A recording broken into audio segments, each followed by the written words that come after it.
nandito tayo. Ako si John Kitrix at nandito tayo sa The Friend Zone Series Elementary Edition. Yeah? So, Elementary Edition tayo ngayon at special ang araw na ito sa akin dahil ito ang ating pilot episode. Kaya, tara nang magsimula sa ating letter sender. Okay, dahil ito ang ating pilot in episode 1, special, syempre. Ito, ang letter. Hi, Kuya. Ako nga pala si Dave De Jesus. Nung ako po ay grade 5, may nakita po ako na girl na maganda. The name of the girl po is Hannah. I think, Kuya, na first love ako, so after the first day of class, ay nilapitan ko siya at aking kinausap. I felt the heat on my heart, Kuya. I think so this is the what they call love burn. So, pareho po kaming magkasama, mag-recess, at lagi rin po kaming magkasama tuwing nagla-lunch break. So, after 2 months po, ay ang crush ay naging love. Kaya minsan po ay may love moments kami. After 2 months po again, November na po nun, nalaman po niya na may crush ko siya. Kaya, di niya po ko kinausap. So, after 2 months daw po again, sinabi niya na po sa akin na I love you as a friend. And it really break my heart. Kaya, Kuya, tama po ba na ako'y nagtanga-tangahan? Nagmamahal, Dave. So, ganito yan. Dave, hindi ka nagtanga-tangahan. Ikaw ay umasa.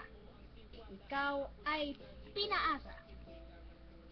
So, sana sinabi niya na lang na friendzone ka na nung unang araw pa lang ng klase.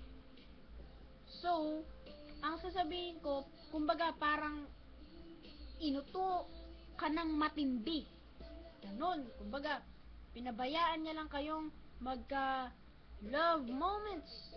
Kahit na hindi naman kayo, o kaya kaibigan ka lang niya, ganon. So, ang tawag pa doon, di ba, hindi mo alam na friendzone ka.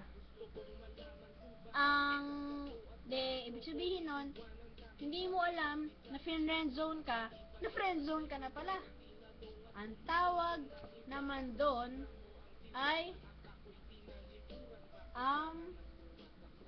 bush na supalpal.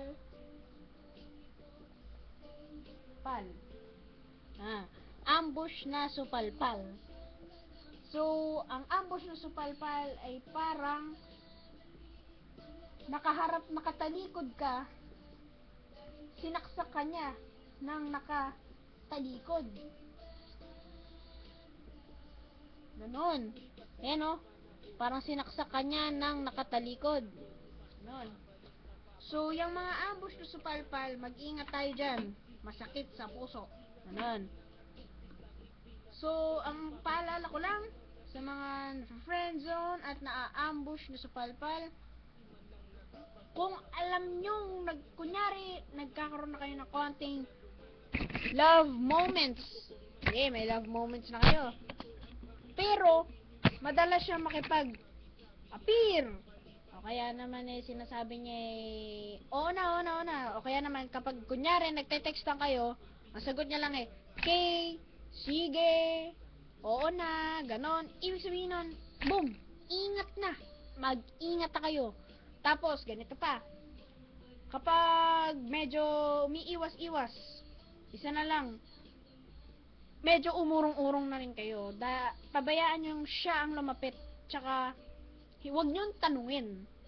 At tsaka huwag nyo sasabihin kahit kanino, dahil elementary, syempre, nag-uusap-usap, maraming nagkekwentuhan. Maraming nag-uusap hanggang sa umabot sa finish line. Ganon. So, Dave Jesus, na friendzone ka nga, pero sasabihin ko, there is important than love. Unahin mo muna pamilya mo bago ka mag-love.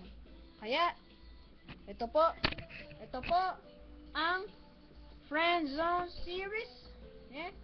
Friendzone series, Elementary Edition. I'm John Kitch Shera again. So, hello, goodbye, and this is John Kitch Shera on Friendzone series. Dave, mag-ingat ka.